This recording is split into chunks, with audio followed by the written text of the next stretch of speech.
Throughout Gilenor, there are 14 different guilds, some of them free to play, some of them pay to play, some of them for skills, some for combat, but there is a lot of content in these guilds. Now unfortunately, the content in here is not used as much as it should, barring a few of them like the Farming Guild, the Myths Guild, and the Warriors Guild. Most people don't end up ever going in here. Now, as most of you know, I actually have been running a Farming Guild only account for the last couple months. Now, I've made a decision that I want to progress this account beyond the scope of just the Farming Guild. Now, there's a few reasons for that. First up, they did kind of nerf the Farming Guild in a very unintended way. One of my main combat training methods pretty much just got deleted, but honestly I have been thinking about this for a while. A lot of people have suggested it right from episode 1, and I think it fits in really well with the account. So here it is, a guild only account. Pretty self-explanatory. The only content that I can complete are in the guilds throughout Gilenor. All of the guilds have a certain requirement to unlock them, and I will need to get the requirement within the playable area. So I have started in the Farming Guild. So for example, to progress, the next easiest one to unlock will be the woodcutting guild. So I won't be able to go to the woodcutting guild until I get 60 woodcutting. I can't go to the warriors guild until I get 65 attack and strength.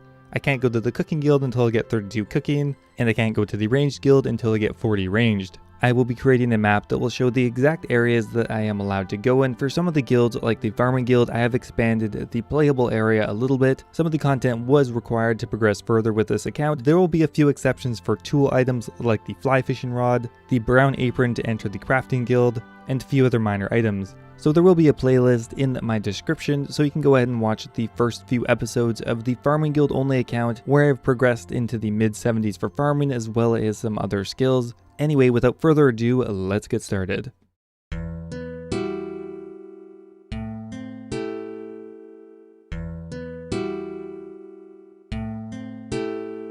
Alright, so it's the very first day of the guild only account. I'm really excited. That being said, we're just about to get a farming level. There is level 72 farming. The next big upgrade is at 75, which will be the magic tree. Pretty excited about that. The Farming Guild is still going to be one of the most important guilds. However, having the new content is really going to be helpful and add a little bit more progression to this account. So coming up pretty soon, I'm going to be looking over all of the new Farming Guild area. I have expanded it slightly. The major new pieces of content are, well, there's cows and chickens, so I'll have at least a combat training method, as the Hespori method did get nerfed. There will be a fishing spot. It'll be a fly fishing spot, so I can get feathers within the guild area, and I can get fishing levels from the event randoms. So eventually I will unlock fishing. The fly fishing rod is one of the exceptions, so I'll be grabbing one of those once I have the required fishing level. So eventually that will allow me to have access to the fishing guild. The most important guild for progression for me is going to be the Warriors Guild. For one, really good combat training. Two, they do drop ranged items, which will allow me to eventually get into the ranging guild, and I can get defenders. There's just a lot of content there. We are fast approaching level 60 woodcutting. It's very slow with a iron axe. Honestly, I probably should have just grown oak trees. I think willows are actually slower with this axe. But soon enough we'll be 60, which will unlock our very first guild, which is woodcutting. We'll be able to head over there pretty quickly, and luckily it's actually nearby, so I won't have to run back and forth so much. There is level 50 fletching. We're just getting this out of fletching the willow logs we've been cutting. We can now make the maple shortbow. So theoretically, we could grow a maple tree here and cut that down. Maybe once we get the rune axe from the woodcutting guild, we will do that. We don't have much cash to work with right now, because my only method of obtaining cash is selling items back to a shop, which really don't sell for much. So the rune axe might cost me like 40k or 35k or something like that. It's very expensive. So eventually we'll work up to that, and at that point maybe I'll plant some higher level trees. At long last, we are finally going to reach level 60 woodcutting. There it is. That finally unlocks our very first guild, which is the woodcutting guild. We can also chop yew trees. Probably won't be doing that too much though. So we're going to go take care of a few things around this area, and eventually we will head over to the woodcutting guild. The major pieces of content there are ents. We could try killing ents for combat experience potentially, although I don't think that's going to be worth it. Okay, we just hit a herblore level. We've been slowly farming away at Terromins, and that is the main way we've been training herblore so far. Cleaning the herbs and making strength potions. Once we get to 30, we could theoretically make a defense potion. Probably won't do that because that uses Renars and that just hurts my soul to think about, and I think overall it's not going to be worth it. I've actually configured my shift click for the potions so I can shift click empty them instead of dropping. which is really useful because the vials are extremely valuable for me. They cost me 40 GP each, and I don't have a lot of money. The max amount of money I've had so far was 8,000 GP, so we're really poor, and having to rebuy the vials every time is not going to be viable. Not going to be viable. Alright, we just hit level 27 Herblore. We're getting up there. Soon we'll be able to make a prayer potion, which will come in handy, as I can actually train my prayer, because there will be monsters that drop bones. Maybe eventually I will be able to get protection prayers, and at that point I'll be able to kill the Hespori, probably. There are weapons scattered throughout some random drop tables from monsters that are in the guilds, mainly Cyclopses from the Warriors Guild. I could get a rune battle axe, and probably a bit of armor, but yeah, looking a lot more promising. So it's definitely going to feel weird leaving the farming guild, but well, let's go ahead and do it. We have 3 strength potions and some strawberries, just in case something wild happens, I don't know. So here's the map. Any of the section that's in green and still has the farming guild music in it, I am considering part of the guild. We get a patch of cows. Do they come in patches? I don't know. Anyway, a bit of cows, a bit of chickens. There's a few fishing spots. There's actually a tinderbox on the ground right here, which is pretty important. I could have gotten one from an imp as well, so not that useful. We have some nettles down here. Not really sure if that will come in handy. Cabbages, maybe, probably not that useful though. Now down in this southern house here is something that is actually extremely vital for progressing this account, and that is actually a needle and thread, which just happens to be on the ground here. The reason for that is to train my crafting up through most of the levels. I'll need a needle and thread, and you might be wondering, where is there a tannery in the guild? There's actually 2. So interestingly enough, in both the crafting guild and the ranging guild, there is somebody that can tan leather for you. I had never heard of one in the ranging guild before, but upon further research, there actually is a way to tan your cowhide in the ranging guild. I guess it kind of makes sense, but I mean, not really. Once we get our crafting level high enough to enter the crafting guild, we'll be able to use the tannery there, which is objectively better. Once we get into the crafting guild, we'll be able to mine the ore there, which actually has clay, which means we can mine from level 1. So we've collected some raw beef, and we're going to cook it up. We don't need a ton of cooking levels to get into the cooking guild. I think only 35 or something like that. On top of that, we have a ton of potatoes in the bank. So as soon as we get to, I think, 7 cooking, I can start cooking the potatoes. Once we get to the mid-20s, we can start cooking sweet corn. So we don't really need to kill too many cows to level up our cooking, but it is nice food to have regardless. We just finished slaughtering a few cows. We just needed a few early game cooking levels. We should have quite a few potatoes in the bank, which we can cook at level 7. They're not very good though. They only give 15 experience each. So we'll go ahead and cook all the potatoes in the bank, and we'll see what cooking level that brings us to. I know I have quite a bit of sweet corn in the bank, so unfortunately we'll have to do the rest just with raw beef, but it's not so bad.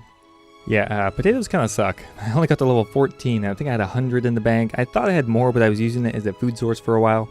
So we're going to need to get every single prayer level that we can get. We will have access to big bones once we unlock the Warriors Guild, because Cyclopses drop big bones, and that will probably be our best prayer training method. Barring getting some of those eggs from the trees, which I can actually sacrifice at the woodcutting guild. Not consistent and not really that much experience. There's level 20 cooking just from raw beef. The cooking guild has a pretty low requirement. We only need level 32 cooking. I haven't really explored too much of the cooking guild. I know we may be able to make pies in it, because I believe all of the ingredients for a apple pie is on the top floor of the guild.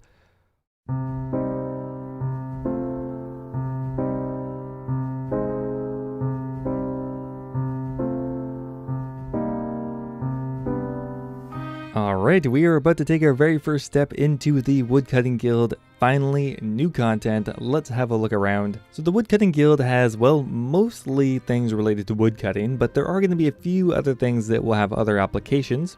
So there are some yew trees, there are some willow trees, there is an axe salesman, so he sells up to rune axes. Let's see how expensive they are. Rune axe is 41k. What a ripoff. We only have 8k in the bank right now, so we're pretty poor. Maybe we'll buy the adamant axe.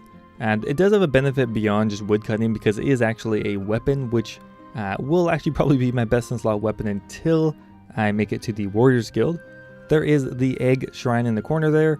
A triangle sandwich and a cup of tea. I don't know if that will ever be handy. There is the sawmill here, which he actually sells nails, a saw, and I can get a hammer from an imp, I believe. So there is a possibility I could train construction. However, the only way I could get that is by getting my magic level up, teleporting to my house, and training it from there. Magic experience is the one thing I really am not sure how I'm going to get yet. None of the guilds have any NPCs that drop runes or sell runes except for the Magic Guild, which the Magic Guild has a magic requirement to get into. So anyway, so we have magic trees, we have redwood trees, we have access to pretty much every tree in the game. And there's one other thing that could come in handy beyond woodcutting, and that is the Ents. They only drop logs, so yeah, not great there, but they are going to be a possible source of training. Alright, so we're going to go ahead and buy an axe. We can only really afford the adamant axe because I was mistaken. We only have 6k in the bank. That being said, we're going to go ahead and buy it. I will need more money in the future, but right now it's just kind of sitting there. So we're going to buy the adamant axe, cut our cash stack in 3, and oh shit, we can't even equip it yet. Maybe we should have got the mithril axe because I could have actually equipped that. Oh well, we'll just have to get 30 attack. Alright, we're just about to get another prayer level from regular bones. There is level 10 prayer. We've been grinding on the cows for a while. And yeah, we'll be having to train on cows probably till 65 attack and strength, unless we want to try Ents, but I really don't think that's going to be worth it. Alright, this is my very first maze random, and this could be one of the very few ways that I could actually get runes. Now the only problem is the event doesn't give elemental runes, but it does give death runes and chaos runes, which could come in handy later on if I do manage to get some of the other runes. 110 death runes and 83 steel arrows. Actually, the steel arrows are probably more useful because getting ranged equipment will be kind of challenging until I unlock the ranging guild. We're just coming in with another cooking level here. We're getting pretty close to 28. There is 25. We can now cook salmon, which we can actually fish back in the woodcutting guild. However, we're going to need quite a few more event randoms to get our fishing level to 20, and then we'll be able to actually start fishing trout. Alright, there it is guys, there's level 28 cooking. We can now cook sweet corn, so this is going to speed up pretty notably. I have over 600 sweet corn in the bank, and I'm assuming they give a lot more experience than 30 for the raw beef or 15 for raw potatoes, which are pretty damn terrible. Yeah, look at that, 600 sweet corn. I may have to consider actually growing sweet corn. As my farming level gets higher, the allotment patches are going to become less important. In the first 70 levels, they were vital. They were the best patch for experience in the game. But now that I have the tree patch and eventually I'll get the fruit tree patches, I can probably grow what I want in allotment patches, and that might be sweet corn just because it will be my best method of cooking, unless there's something else in the cooking guild. But unfortunately, I won't have access to that bank until I get 99 cooking, which could take quite a while. Oh yeah, look at that, 104 experience for cooking sweet corn. That is really good. There is level 32 cooking. That is the requirement for the cooking guild done. The only other thing we'll need is a chef's hat, which we'll need to get from a drop from imps, which there are imps running around the farming guild area. I can see one on my map right now actually. So I thought I might as well get 30 attack. That way I could actually equip the adamant axe, which should give me a DPS boost. Not entirely sure though, because it actually reduces my speed by 1. There is level 30 attack. We'll go ahead and equip the adamant axe. It doesn't give a lot of combat bonuses, and for reducing my speed, it may not even be that much better, but we're going to test it out for a little bit. Unfortunately, there's not a lot of information on barehanding versus an adamant axe. We're entering new territory, guys. Okay, so we killed about 20 imps, and we finally got the chef's hat. There we go. We got a bunch of ash drops. Not sure if that'll be handy. We got a tinderbox. A hammer will come in handy, although I already had one. And a bread dough. Not sure if that's going to be useful, but we got the chef's hat. That's what we're looking for. And now let's head over to the cooking guild.